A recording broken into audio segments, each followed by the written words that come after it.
Okay, now we're going to Malaysia. We have director of Marvel Factory and founder of Grow the Goose. She is from Sabah, and we call Miss Ida Faranina binti Otman. Time's yours.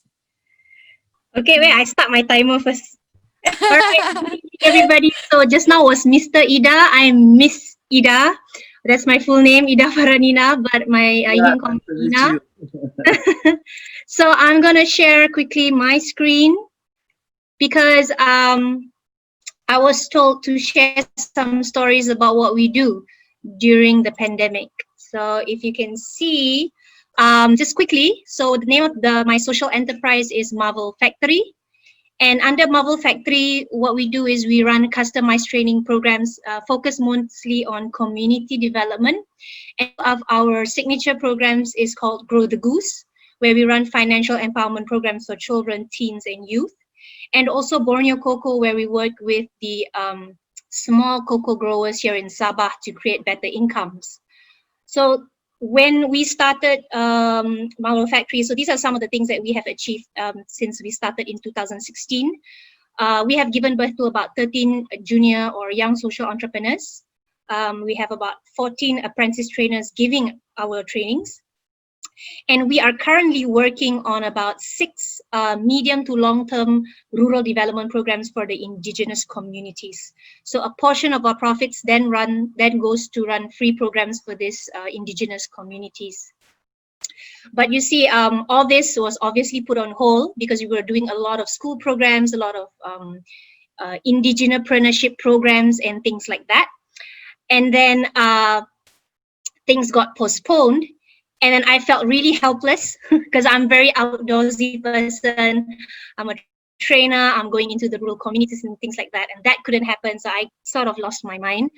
And then I was connected to Mr. Ajit over here, the one in the cap.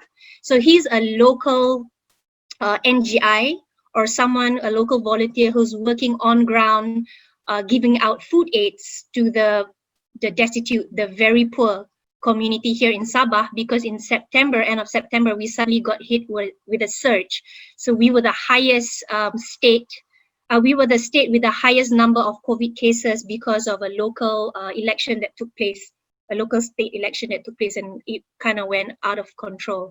So I was introduced to Ajit, his name, via Facebook, never met him. So he was, on food aids and he working data, and I thought that was very impressive for someone who did not own a laptop and things like that. He was very diligent in recording things and making things organized.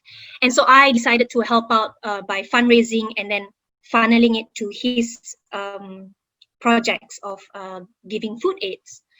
But that obviously did not work out in the long run. So we decided to come together and think of a solution. So we were toying with this idea of doing a community garden so that these people are not just reliant on the food aid. And then I found out that Ajit, who's actually just a cleaner, actually lost his job and he was still doing this. And so 4 social enterprises came together, put our heads together, and we decided, let's do a fundraising quickly and probably create a role for Ajit so that he can monitor if we execute this community garden program. And within 5 days, we were able to raise more than 20,000 ringgit, which was enough for us to run a pilot of about 100 plots for just to test out and see how we can actually start creating the interest to start planting and growing your own food. And that sort of created a movement among the other community players who were now putting together and saving their seeds. And then we have a seed bank now that's going on. All right, so that's for Grow the Green, part of our Goose. And then we have trainings as well. We just trained it today, actually, a bunch of ladies who will then go to their communities and start training their members on how to have better eating habits and teaching them how to plant simple veggies and stuff like that.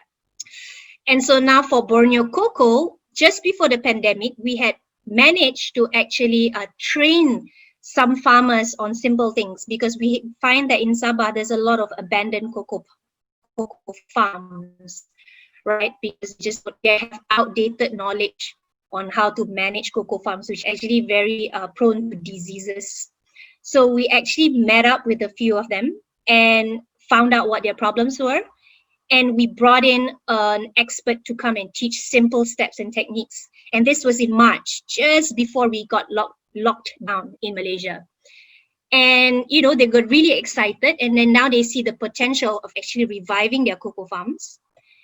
And before they would just, you know, sell it at a pathetic price, I would say, and just to sell dried beans. But what we have taught them is to transform these dried beans into a superfood called cocoa nibs, which probably many know, or maybe some don't know. It is just adding 2 extra steps, which is roasting and winnowing. And with that, they were able to increase their income by 5%.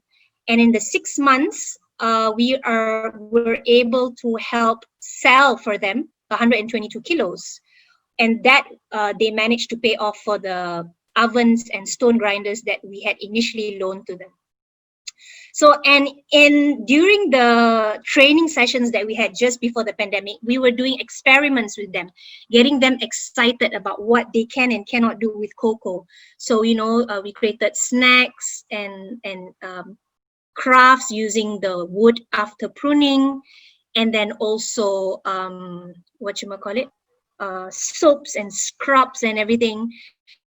And they got excited. So now that they are still in lockdown, they are experimenting on their own. So that's interesting. And we are keeping in touch with each other with a WhatsApp group, because they don't have access to connectivity as strong, but WhatsApp groups work.